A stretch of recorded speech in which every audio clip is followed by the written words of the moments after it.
What's going on, everyone? Welcome to the Moms Off the Clock podcast. I'm your host and fellow mama friend, Deirdre Brannick.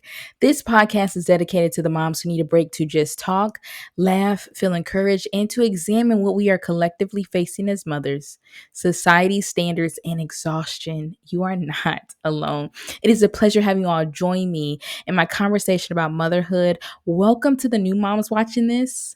Hi, how are you? And welcome back to the OG moms who've been rocking with me since the earlier episodes. I'm so glad you all are here. But let's go ahead and get started because let's be honest, mom breaks are not that long, okay? Before we get into this episode and topic, I first want to tell you all to please connect with me with my Instagram, right? My social media. So my Instagram is THEMOTCCLUB, and everything will be in the show notes and in the description on our YouTube, okay? And then our Facebook group is just Moms Off the Clock, okay? Just the same as our podcast. If there are any topics you would like me to talk about, or even if you'd like to give feedback, support, donate, or would like your establishment or business to sponsor Moms Off the Clock, please connect with me. And my email will also be in the show notes and the description on YouTube as well. Okay. Also, please remember to write a review on Apple Podcasts. It doesn't take that long to just give us a little rating and go on about your day after you've enjoyed this podcast. Okay. Super excited. Super excited. And if you leave a review, I will shout you out during this announcement portion. Okay. So please remember to leave a review and I will shout you out on this episode, okay? The next episode, all right? So let's get into it. Today's episode is episode 38, and it is 7 ways to water yourself. 7 ways to water yourself, and I can't wait to talk about this. So if you're listening, you know what to do. Clock out and grab your wine, juice, water for the fitness moms, or coffee for the go-to moms, and let's talk motherhood, all right? So you all know before we really start chatting, we needed to say our affirmation together. And as always, I'll tell you what I have learned or what I am still learning through today's episode. This week's affirmation is I am a joyous mother and I am full of joy. All right, so let's get into it, mama. So to start this off, I remember becoming a stay-at-home mom. And that transition from a working mom to a stay-at-home mom was very interesting. It was hard at times. And I remember just going to church and just surrendering it to God. But I also wanted to go for prayer because I wanted someone to, stand in agreement with me that was kind of like a neutral party. I know my husband would pray for me and things like that, and friends would pray for me, but I was just like, I just need someone to pray with me about this specific topic of being a stay-at-home mom because I'm feeling a little exhausted. And then as a wife, you feel a little exhausted too because it's 2 jobs ultimately that you are now facing, right? You're battling. And when I use jobs, I'm not saying jobs as an insult to motherhood or being a wife. I'm saying that really is a full-time job and it's literally not easy, right? And those who get it understand, right? I don't even have to explain it, but I'm just trying to, I guess, preface it with I'm not trying to be rude about motherhood or being a wife, but I was exhausted. And there are moments that you are still exhausted during those times, right? So I went for prayer. And I remember this woman was also a stay-at-home mom who happened to be praying for me as well. And I just talked to her. I was like, my family's getting ready to move. It's a lot happening. I'm a stay-at-home mom and I'm feeling a little overwhelmed. And she began to pray for me. And, she was just like, I pray that they have a safe move, that she feels an abundance of peace and joy and strength, right?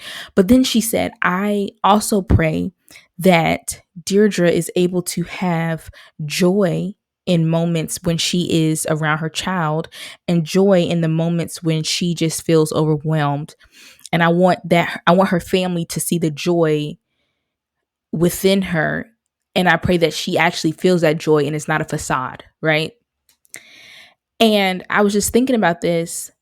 And as I walked away from that, I felt so empowered to really fill my cup as a wife, as a stay-at-home mom. And I was trying to figure out, okay, I do want to be that mom of joy. I want to be a joyous mom. I want to be full of joy. What are the ways that I could do that? And I know some of you watching, you all are probably feeling that way too. What are some of the ways that I can fill my cup? What is happening? What can I do this next go round, or what can I do this next time when I feel overwhelmed and just depleted? What can I do? And how can, and you're probably looking at me like, I don't know how I could be a joyous mom when I'm overwhelmed or when my kids have really plucked my last nerve, right? And I want to give you 7 ways to water yourself, because watering ourselves ultimately allows us to be that joyous mom, right? It takes that stress off of us, and it alleviates us of the pressure to be perfect. And it also allows us to show up better when we water ourselves, right? We set boundaries and we're like, yes, this is motherhood. It is hard, but I'm in this, but I'm also going to take care of myself. And so I want to give you 7 ways to water yourself. And I don't mean a literal water, right? I mean, doing things that are edifying to you, that are edifying to your soul, your mind, body, and spirit. What helps you feel full again? What can help you show up as a joyous mom, right? So, the first way, number 1, become aware that you have not been purposely taking time for yourself. You have to see it first. I can talk about it on this podcast. I could explain to you 1,000 times that you need to take care of yourself. But if you don't see it ultimately for yourself, I can't do much. And you can't do much with just being stagnant and stuck. You actually have to see it and become aware that you have to make time for yourself. So become aware of that, right? The second thing is set your priorities. This is a major one because sometimes I feel like we have our priorities messed up. We have the ultimate family, that's one of our priorities. Making sure that we're healthy, that's a priority. But we put ourselves so low on that list of priorities. That's why we're getting so burnt out, because we're not taking care of ourselves. So actually list out what your priorities are and where do you fall at on that priority list. And if you're not number 1 and you're like 5 or 6, let's move those things around. Okay, let's move those things around, because you need to take care of you as a mother, as a wife, as a partner, as a person, as a friend. You might be that strong friend. So you need to take care of yourself, set your priorities, right? Number 3, be responsible for caring for yourself. This is going to be very hard to digest, but I want you to hear me very clearly. Be responsible. Be responsible for caring for yourself, because no one else is going to care for you like you need them to or you want them to. Sometimes you're like, I just need a hug. I just need someone to sit with me. I need someone to listen to me. No one's going to do that like you're going to do it.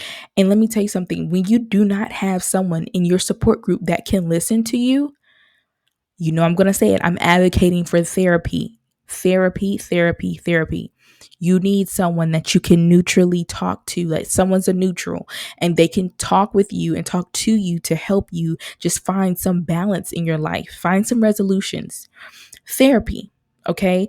And also be responsible for caring for yourself. If you see people taking these nice hot baths and you're like, I just want to take that one day, but I don't have time, you have to be responsible for that time. If you're not responsible for that time, it's just going to, you're just going to be stuck again. It's going to be this loop ultimately of you just saying, I just want to take care of myself. I want to take care of myself. Be responsible and say, it is my responsibility to take care of myself. So take care of yourself all the way around. Healthy, loving yourself, just all the healthy things that you need to do. Positive relationships with yourself. Be responsible. Number 4, make time. Make time for you. Make that time to clean, make that time, and time to organize. Make time. You have to remember that we make time for things that we truly care about. You have to make time for yourself. If you don't make time for yourself, what is that saying about you and your self-love? What is that saying? Do you love yourself? Do you really? Because have you taken care of yourself? That is ultimately how you're going to water yourself. These are 7 ways of how you water yourself.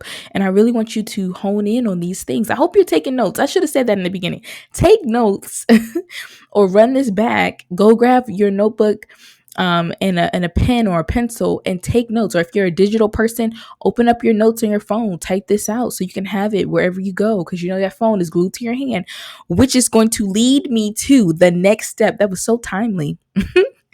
Number 5, do something that does not require your hands for 30 minutes a day. 30 minutes a day.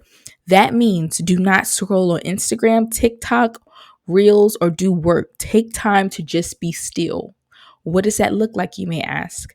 Schedule a massage, manicure, or a pedicure. Something that has you still. Listen to an audiobook, right? Listen to a podcast. We have about 30, it'll be 38 episodes now.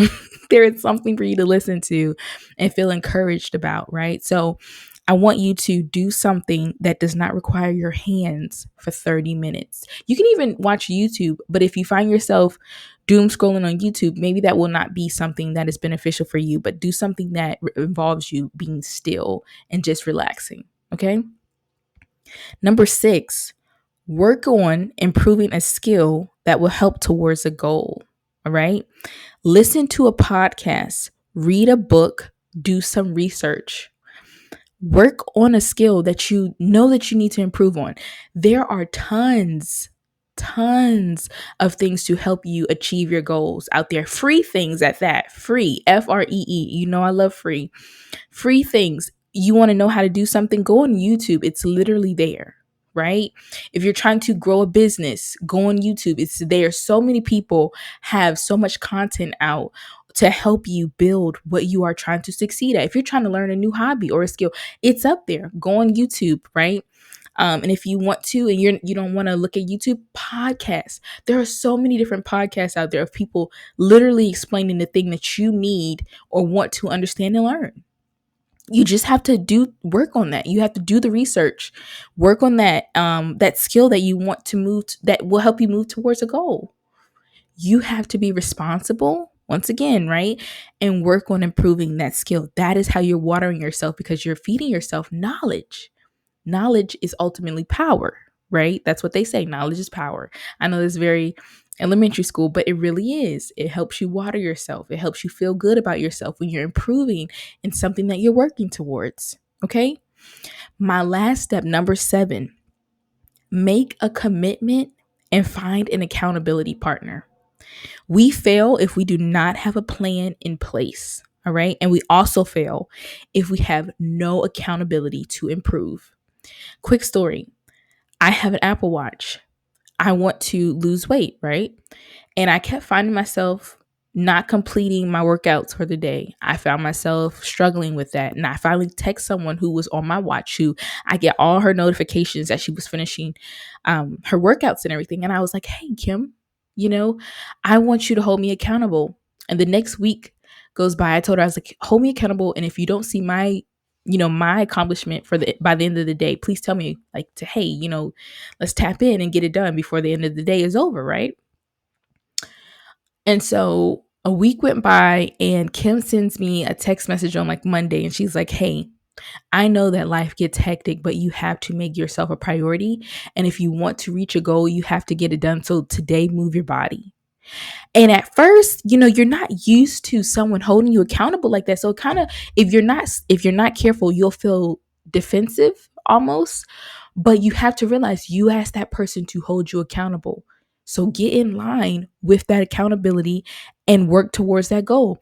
And by the end of the day, I had worked out and felt great. And I texted her and I said, you know what? Hey, thank you for putting that fire underneath me to get it done. And I watered myself in that moment, because I moved towards a goal. And I had all these endorphins going because I felt good inside.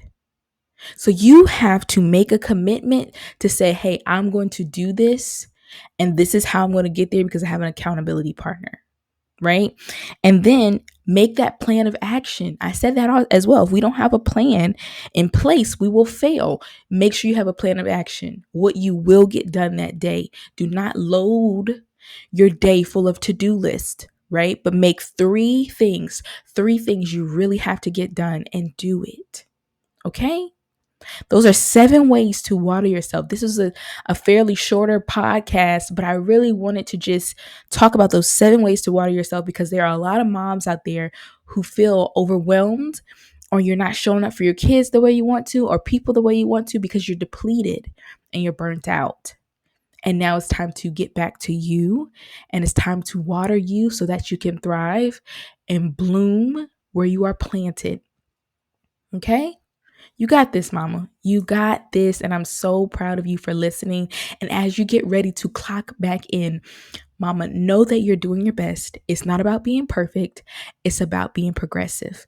Don't forget, please, to rate this podcast, leave us a little review, and it will really help us show up for other moms across this nation who need the same encouragement. Okay.